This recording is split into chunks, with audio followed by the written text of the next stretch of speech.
parle régulièrement de nos jours de l'importance du mental chez les athlètes de haut niveau pour réaliser des exploits sportifs. Je m'appelle Sébastien Bruno-Durand, je suis préparateur mental et à l'initiative de ce podcast, parlons de votre mental. Mon objectif est d'aller à la rencontre d'athlètes, mais aussi d'artistes, de chefs d'entreprise, de managers, d'étudiants et diverses professions pour les interroger sur les ressources psychologiques qu'ils utilisent au quotidien pour être performants dans leurs projets et bien dans leur basket tout au long de l'année. Vous pourrez découvrir des invités qui nous parleront de leur parcours, de leur définition du mental, des ressources psychologiques qu'ils utilisent pour développer confiance, motivation, détermination, gestion des émotions et des échecs et surtout leur capacité à rebondir pour toujours aller plus haut, plus loin en restant positif. À votre tour, vous pourrez expérimenter leurs recettes dans votre quotidien pour booster votre mental. Allez, c'est parti, parlons de votre mental avec notre invité du jour. Bonjour Fabrice, donc je suis ravi aujourd'hui de t'accueillir sur le 20e épisode de Parlons de votre mental. Je te remercie parce que je sais que tu es en vacances et que du coup tu m'accordes un peu de temps pour nous parler de ton mental à toi. Et écoute, je te laisse la parole, je vais te laisser te présenter. À me présenter, alors donc Fabrice Lefrançois, 38 ans, je suis entraîneur de basket professionnel. Voilà, j'en ai fait mon métier depuis que j'ai 19 ans. Donc voilà, je peux paraître jeune pour le métier, mais ça fait déjà pas mal de temps que j'y suis. Donc sur mes 4 dernières saisons, j'étais coach en Pro B à Évreux en basket, donc en 2e division, pour ceux qui connaissent pas forcément la discipline. Et en parallèle de ça, ça fait 10 ans que j'ai développé un camp de basket qui s'appelle le Fab 5 Camp. Donc voilà, dont on a fêté le 10e anniversaire. Et je crois aussi que tu interviens aussi en tant que consultant pour le management en entreprise. Exactement. Aussi. Voilà, Exactement. Faut pas l'oublier. Ça, j'ai fait ça et à titre individuel et aussi dans le cadre de ma fonction de coach dans mon dernier club. Voilà, j'animais des sessions de coaching, de management et voilà, avec quelques notions notamment de prépa mentale, etc. Ok, tu fais de la formation de cadre aussi, j'ai vu. Je fais pas mal de formation de cadre. J'aime bien accompagner les entraîneurs dans leur développement, quel que soit leur objectif, que ce soit sur des niveaux, on va dire, débutants jusqu'au haut niveau. Bon, tu as un parcours riche. Le recul de ce parcours, qu'est-ce qui te satisfait le plus? Alors, personnellement, c'est qu'à la base, j'étais pas du tout destiné à être dans le haut niveau.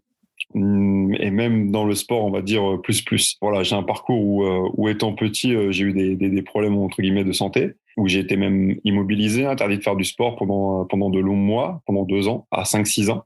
Et on m'avait dit clairement que j'avais le profil d'un gamin qui dépasserait pas les 1m60 et qui aurait du mal à faire du sport. Donc voilà, je suis 1m90 et je suis dans le sport de haut niveau. Voilà, donc c'était... Déjà, ça, c'est ma plus grande fierté. C'est en lien avec tout ce que je suis maintenant, dans le sens où à chaque fois, les barrières qu'on m'a imposées, je les ai dépassées, voire je les ai cassées. Voilà, en gros, t'as rendu possible ce que les autres pensaient impossible, quoi. Exactement. C'est vrai que ça m'a fait sourire quand j'ai vu cette phrase-là. Du coup, on va parler de ton mental. Le mental, c'est quoi pour toi? Le mental, pour moi, c'est la capacité à dépasser ses propres limites. Alors, les limites que les autres, bien sûr, te posent et les nôtres. Le monde, pour moi, est fait de plein de choses, de plein de paramètres qui peuvent nous déstabiliser. Et le mental, c'est la capacité à garder un objectif en vue, ne pas abandonner, même s'il y a des difficultés, même si le chemin est parfois difficile. La capacité notamment à trouver d'autres angles d'attaque quand le premier angle, celui qu'on a choisi, ne fonctionne pas. Voilà, ne pas se laisser déstabiliser, surtout ne jamais abandonner. Là, tu es actuellement entraîneur. Est-ce que tu t'appliques une préparation mentale en tant qu'entraîneur? Alors là, en ce moment, je suis en pause sur le coaching, mais d'ordre habituel, oui, effectivement, j'ai des routines de prépa mentale pour faciliter ma capacité à être focus, à être comment dire, concentré sur les éléments que j'ai définis au préalable pour être plus efficace, plus chirurgical dans mes interventions. Est-ce que tu penses que pour le mental, c'est important d'être enthousiaste au quotidien? C'est important. C'est important parce que déjà, ça veut dire que c'est un choix, que c'est une volonté personnelle. Après, l'enthousiasme n'est pas indispensable parce que je pense qu'il y a des parcours de vie qui font que certaines personnes par sentiments, on va dire, qui peuvent être à la base négatifs, comme la fuite ou la peur. Clairement, des gens qui sont sous des régimes de guerre, par exemple, vont développer des objectifs et vont se surpasser, se dépasser pour fuir. Après, nous, dans notre cadre du sport, effectivement, l'enthousiasme est un élément clé pour performer. Tout à l'heure, tu nous as dit que bon, déjà tout petit, du coup, on t'avait plutôt prédit que tu ferais pas du sport à haut niveau. Du coup, souvent quand on a ce genre de message, bon, ça construit pas toujours une bonne confiance en soi. Comment toi tu as construit la tienne de confiance? Ouais, t'as un peu résumé dans le sens où moi c'est pas inné la confiance, clairement, mais j'ai réussi à l'acquérir au fur et à mesure déjà du savoir que je suis allé chercher par des personnes ou dans des structures, etc. Et je pense que ça m'a mis en confiance. Le fait de monter en gamme de compétences m'a mis en confiance sur un certain type de savoir. Et je pense qu'on a toujours, qu'il est important de toujours aller chercher des choses pour se développer. Voilà, on n'est jamais arrivé au bout. Il y a toujours des choses à aller chercher. Et le fait de prendre un maximum d'infos, de billes, moi, me rend de plus en plus confiant. C'est comme ça, en tout cas, que je développe ma confiance. Ok, je comprends. Donc, du coup, c'est ta quête et ta soif de connaissances qui t'ont permis d'acquérir des nouvelles compétences théoriques et en même temps l'expérimentation que tu en as fait qui finalement t'ont bâti une confiance, quoi. C'est ça, plus un accompagnement que j'ai eu. J'ai été coaché en préparation mentale dans le cadre de mon travail d'entraîneur pro par Tatiana Manuel que vous avez eu. Donc voilà, ça fait c'était mettre en place des choses, des rituels pour développer cette confiance-là. Justement, tu en penses quoi? Alors très souvent, on a un coach mental pour les joueurs, pour une équipe, mais très souvent, on n'en parle pas trop pour les entraîneurs. Tu en penses quoi? Je veux dire, là, on voit, je crois que c'est l'entraîneur de Nice maintenant, Galtier, suivi par un préparateur mental, Pierre Gauthier. Mais au final, on n'en parle pas trop, quoi. Moi, clairement, j'ai commencé, c'était il y a 5 ans, et c'était tabou. C'était tabou parce que c'était quand on disait qu'un coach qui avait besoin d'être coaché, c'était comme malheureusement quelqu'un à qui on dit tu vas voir un psy. C'était comme un aveu de faiblesse.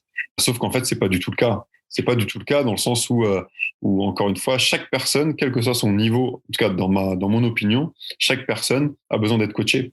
Et donc les coachs ont besoin d'être coachés. Surtout qu'on a la tête dans le guidon dans le métier et qu'on voit les choses avec peu de recul, peu de hauteur et qu'on peut avoir un langage corporel, on peut avoir des paroles, on peut avoir une posture qui peut être améliorée, développée. Et ça, c'est moi j'ai trouvé qu'un accompagnement dans la préparation mentale en tant que coach était très puissant. C'est-à-dire le rapport force-vitesse, très très vite, en très peu de temps, mais beaucoup de gains. Oui, et puis ce qu'il faut pas oublier, c'est que le coach, c'est un meneur d'hommes ou un meneur de femmes, enfin, en fonction des équipes, et du coup, quelque part, le charisme, ce qui dégage, en fait, peut, en tout cas, influencer le groupe, quoi. Exactement. Il faut incarner ce qu'on veut, ce qu'on attend. Et ça, c'est pas si facile que ça. Tu as déjà connu des échecs dans ta carrière? Bien sûr. Déjà, dès qu'on perd un match, c'est un échec, même si il y a le process qui est important. Et puis voilà, il y a un an et demi, on a coupé mon contrat par manque de résultats avec mon dernier club. En tout cas, ce que eux considéraient comme manque de résultats. Donc voilà, c'est un échec sur lequel il faut s'appuyer, apprendre, comprendre, apprendre, tirer les leçons et se relever et être encore plus fort. Donc en gros, tu nous dis que de toute façon, l'échec, ça fait partie de la règle du jeu et du coup, il faut se donner le droit à l'échec pour pouvoir avancer, pour pouvoir construire sa réussite, quoi. Et surtout, faut pas, trop culpabiliser. C'est oui, chacun, enfin, quand on fait par exemple un match de basket, il y a toujours un vainqueur, un perdant. Après, c'est comment tu perçois la défaite. Moi, personnellement, je la prends pas comme juste je perds, je suis pas bon. Je la prends et je la considère comme une source d'apprentissage. Voilà, c'est une raison d'être encore plus fort. Souvent, les échecs font perdre confiance. Ça, je le vois beaucoup sur des profils d'athlètes. Ils perdent, donc finalement, en fait, ils regardent juste le résultat final. Donc du coup, j'ai perdu, je suis nul. Ou ils entament vite leur confiance. Est-ce que c'est quelque chose qui te parle, ça? Est-ce que quand il y a un échec, finalement, ça empiète ta confiance, ou au contraire, ça vient un peu plus la nourrir par la motivation que ça te dégage derrière? Il y a plusieurs phases. Il y a la phase pour moi, de déception dans un premier temps. Après, il y a la phase d'analyse. Et moi, je bascule très, très vite, en quelques heures, sur une projection à chaque fois positive. Je suis d'une nature très optimiste et de challenge. Et donc, je bascule très, très vite derrière sur un challenge et surtout une volonté de rebondir et d'être encore plus fort. T'es très résilient, quoi. Oui, et je suis déterminé. Et potentiellement, je peux être têtu. Mais voilà. C'est ce qui, pour l'instant, me réussit assez bien. Est-ce que tu as dû t'affranchir du regard des autres à un moment donné de ta carrière? Bien sûr. Quand on coach des matchs devant 2, 3, 4 000 personnes, surtout maintenant avec le temps des réseaux sociaux où tout le monde est coach, tout le monde a un avis, tout le monde sait. Moi, ma première stratégie, c'est de cloisonner. Déjà, c'est de couper. Quand je suis en mode coaching, je coupe les réseaux sociaux. Pour rien, voilà, parce que autant quand on gagne, on est champion du monde. Ouais, la publicité, ouais. Voilà. Autant quand on perd, on passe au niveau départemental, voire niveau quartier. Donc voilà, pour éviter l'ascenseur émotionnel, ouais, je coupe tout, je regarde pas, je lis pas la presse. Voilà, ça c'est ma première stratégie, c'est de couper ça. Et après, comment dire, pour avoir coaché à Évreux est une petite ville, et ça veut dire que quand on joue le vendredi soir, le samedi, il faut que j'aille faire mes courses comme tout le monde. Donc on croise des gens dans la rue, et ceux-là, on peut pas leur empêcher de venir nous voir et discuter. Et au contraire, alors après les victoires, ça fait plaisir.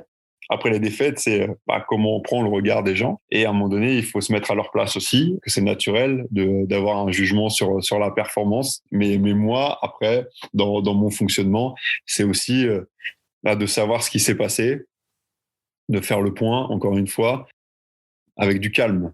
Moi, je pense que le calme est important, de poser les choses, voire de les écrire, et après de voir si on est dans le chemin qu'on a tracé ou pas. En tout cas, je te sens très punchy, et tu disais que tu allais vite sur le positif après un échec. Comment tu fais pour rester positif comme ça? Alors, déjà, j'ai de la chance, c'est que j'ai une famille comme socle. Et ça, c'est important. L'entourage, voilà, je sais que j'ai ma femme, mes 2 filles, même si parfois on sort d'une séance compliquée ou d'un match compliqué, voir le sourire de nos enfants, déjà, ça permet de rebasculer. Après, encore une fois, avec le travail que j'avais pu faire avec Tatiana, c'est de faire pas mal de rituels, en créant des sas, justement, pour rebasculer dans du positif. Ça passe par des méthodes de yoga ou de respiration. Voilà. Après, moi, je fais beaucoup de sport, moi, personnellement, parce qu'il y a une décharge pour moi aussi émotionnelle.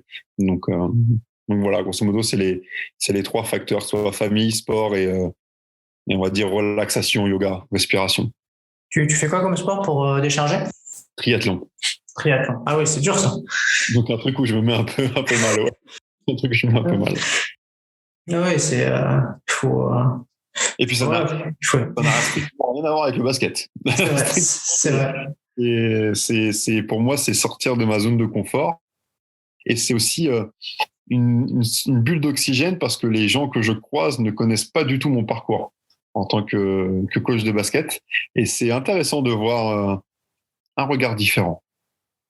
Ouais, de sortir de la bulle d'où on est habituellement, quoi. C'est vrai. C'est vrai.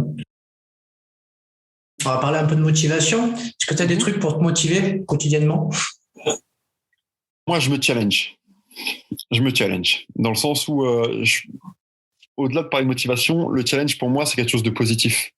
C'est pas la pression, par exemple, si on peut comparer. Il y en a qui ont besoin de pression pour se motiver. Moi, c'est le challenge, c'est d'apporter quelque chose, notamment quelque chose de nouveau, que ce soit dans mes contenus ou d'accompagner dans le développement mes joueurs et mon équipe. Ça, c'est un truc qui me challenge vraiment. Tu fixes tes caps, tu te donnes des intentions. C'est ça, je me donne des intentions Alors, je me donne des objectifs, on va dire, larges au début sur ce que je veux, sur ma finalité.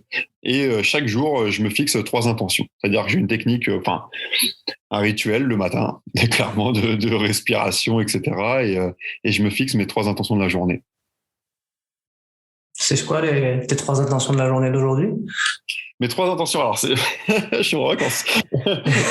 Non, mes 3 intentions, alors déjà, c'est l'émission d'aujourd'hui qui est une intention, parce que du coup, voilà, je l'ai un petit peu préparé. La deuxième chose, c'est que je pars de vacances ce soir, donc j'ai de la route à faire, donc il faut que je prépare. C'est ma deuxième intention. Et troisième chose, c'est que j'ai potentiellement un projet professionnel qui est arrivé hier soir, et donc voilà, faut que je la creuse.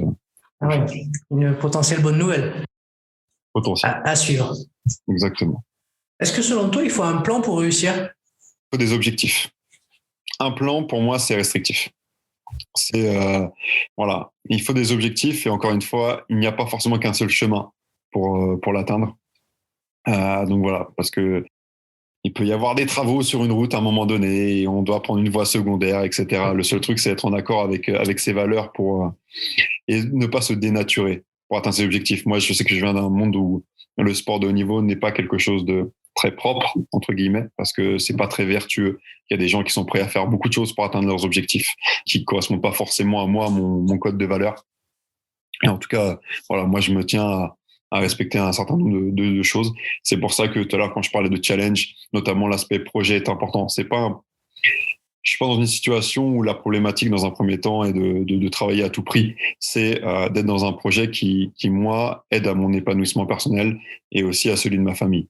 Donc voilà. Après, donc, par exemple, là, le plan, si j'avais eu un plan, je serais dans le truc de dire, je suis coach pro, il faut que je retrouve quelque chose, etc. tout de suite. Maintenant, il y a peut-être d'autres chemins à prendre. Donc, moi, je pense qu'on parle plus d'objectifs, que c'est plus pertinent que de parler de plan. Un plan, c'est restrictif. Tu disais que tu avais un code de valeur. Tu mets quoi comme valeur dans ton code?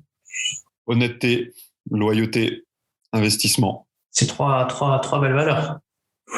Trois belles valeurs. Pour moi, elles sont essentielles et ça fait partie, entre guillemets, de mes défauts. C'est que j'ai beaucoup de mal à tolérer quand les collaborateurs que j'ai choisis ne sont pas dans ce process-là. Est-ce que c'est des valeurs que tu transmets à tes joueurs? Oui, j'ai une volonté forte de les accompagner vers ça, ouais. Alors, on va parler un peu de pression, de stress, même si tu m'as dit tout à l'heure que finalement, t'étais pas nourri par la pression. Mais est-ce que ça t'arrive d'avoir un peu de pression ou de stress quand même? Oui. Alors, je me nourris pas de pression, mais on peut ressentir la pression parce que c'est la pression qui est imposée, qui peut être imposée par les dirigeants, par la presse, par voilà les supporters. Il y a une pression où c'est la pression qu'on peut se mettre à soi-même. Donc voilà, ça, moi je ressens aussi ça. Le seul truc, c'est sur ta balance, qu'est-ce que tu mets d'abord. Voilà, et je sais que la pression, par rapport au rituel dont j'ai déjà parlé un petit peu avant, de yoga, de relaxation, de respiration, de pensée positive et de remettre les choses en relief, prendre de la hauteur sur ce qui se passe. Par exemple, être coach pro de basket, je vais pas dire que c'est une chance parce que ça pourrait laisser penser qu'il y a une part de hasard. C'est pas une chance, mais en tout cas, c'est un cadeau. C'est un cadeau qu'on va chercher et c'est top, quoi. Et donc, à un moment donné, voilà, je savoure. Il faut savourer chaque seconde qu'on passe sur le terrain. Et ça c'est beaucoup plus fort que que quelques pressions que ça soit. Tout à l'heure, tu disais que tu avais besoin il faut être focus quand tu es sur le terrain par rapport aux actions, par rapport à la stratégie que tu veux mettre en place. Comment tu t'y prends pour rester focus? Alors, moi, je me fais charrier parce que c'est sorti une fois dans la presse, ce truc-là, mais dans le process d'un match, par exemple, alors j'ai un rituel de respiration, encore une fois, de l'après-midi avant les matchs. Et si tu veux, 40 minutes avant un match, on réunit l'équipe, on fait le dernier appel technique, tactique, voilà, on va rappeler un petit peu les enjeux. Et une fois que les joueurs partent sur l'échauffement, moi, je m'isole toujours pendant 10-15 minutes dans le vestiaire et ouais, je fais de la méditation ou du yoga avant de rentrer sur le terrain. Comme comme entre guillemets un boxeur qui, avant d'entrer sur un ring, quoi. Je me mets dans ma bulle. Parce qu'après, une fois qu'on est sur le terrain, il y a beaucoup de choses qui se passent, beaucoup de paramètres à prendre en compte. La communication avec les joueurs, l'analyse tactique de ce que peut proposer l'adversaire, la gestion aussi du corps arbitral dans les échanges qu'on peut avoir avec eux. Plus, je dirais les 2, 3, 4, 5 000 personnes qui sont autour, qui crient. Donc voilà, il est important d'être focus et de prendre les bonnes décisions au bon moment, parce que le fait juste un changement de joueur, une prise de temps mort, si on prend temps mort, qu'est-ce qu'on va dire pour être efficace dans la communication. Donc voilà, et je sais que même à l'intérieur d'un match, quand je vois que je monte trop en pression, que je m'énerve, clairement, j'ai des rituels pour me repasser dans mon sas en m'asseyant sur ma chaise, en faisant 2-3 respirations profondes pour me permettre de replacer mon esprit en conscience sur les choses importantes. Ça, c'est des techniques que tu transmets aussi dans le monde de l'entreprise, du coup? Ouais, on en a parlé. Alors déjà, je le fais avec mes joueurs. Avec mes joueurs, c'est-à-dire qu'on a... on a des moments où voilà, on parle d'imagerie, de projection, etc., de respiration, de relaxation. Je sais que moi, j'oriente beaucoup mes joueurs vers justement un accompagnement de prépa mentale. Parce que je trouve ça hyper riche, que j'ai eu la chance d'avoir un joueur qui était hyper réceptif à ça. D'ailleurs, il en parle, je peux donner son nom parce qu'il le dit. C'est Damien Bouquet, que j'ai vu donc à Heureux, qui est arrivé chez moi, qui était... mentalement fragile et qui c'était impactant pour lui dans son jeu, et qui a pris la décision de travailler donc du coup avec Tatiana en fin de sa première année, et derrière déclic, changement de personnage, il est arrivé, il a fait une saison du feu de Dieu, parce que il a travaillé, il a su remettre en question pas mal de choses, il a voulu et était en accord pour sortir de sa zone de confort, pour trouver une zone qui maintenant est plus confortable pour lui. Donc voilà, et ça, j'en suis assez content, parce que je le vois vraiment épanoui, et ça lui a permis de jouer maintenant en première division, en Pro A. Oui, il faut pas oublier que la préparation mentale, c'est quelque chose qui se travaille, hein. C'est pas, voilà, c'est au même titre que la technique, au même titre que, voilà, la stratégie, ou, enfin, voilà, c'est des éléments qu'on travaille, c'est pas inné, tout n'est pas inné, hein. Et c'est sous-estimé. Vraiment. Vraiment, vraiment. Et donc, du coup, après, dans l'intervention dans les entreprises, effectivement, je parle aussi de ces techniques-là, de se recentrer, sur les choses importantes, par la respiration, par différentes techniques. Ouais. T'as déjà certainement entendu l'expression pour avoir une force mentale, il faut rien lâcher. Tu en penses quoi il faut rien lâcher? Ouais. Je suis d'accord. Faut rien lâcher, avec la nuance de, par moment, il faut prendre le temps de prendre de la hauteur pour analyser. Il faut pas juste y aller tête baissée en disant je lâche rien, parce qu'on peut perdre de l'énergie et perdre en efficacité. Il y a des moments où il est important de prendre du recul, prendre de la hauteur, analyser la situation, et ce qui facilite le choix et qui sera plus efficace et moins énergivore derrière. Tout à l'heure, tu disais que tu pouvais être têtu.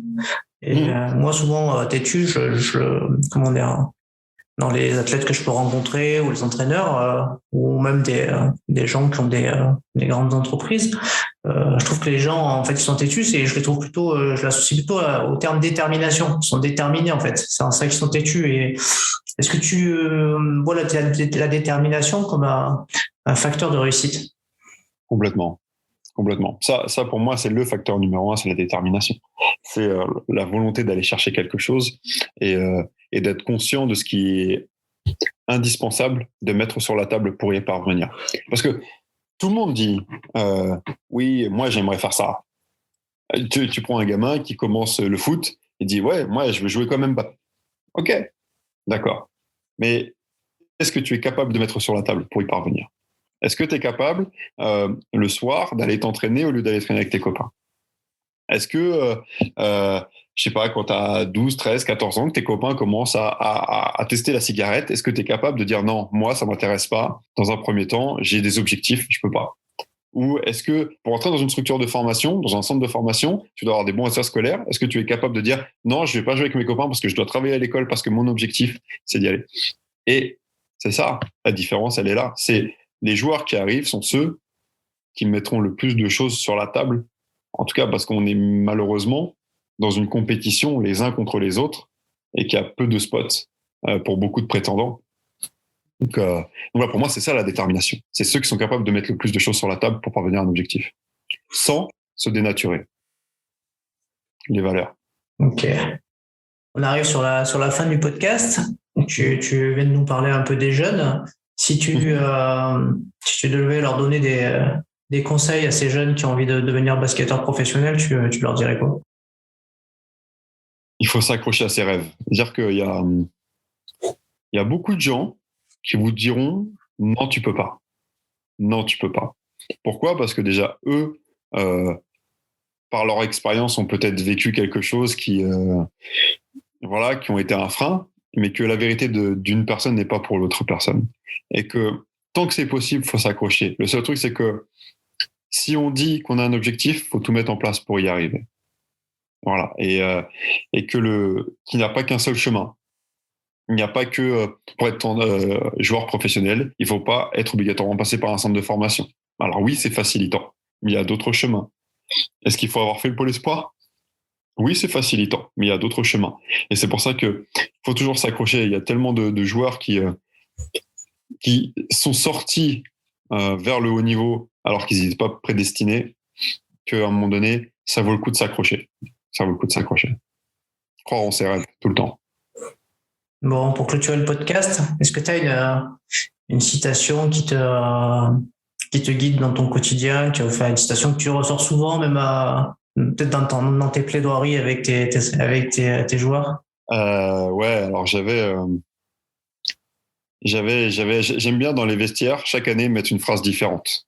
Une phrase qui reste toute la saison. Et il y en a une que j'aimais bien, c'était de Churchill.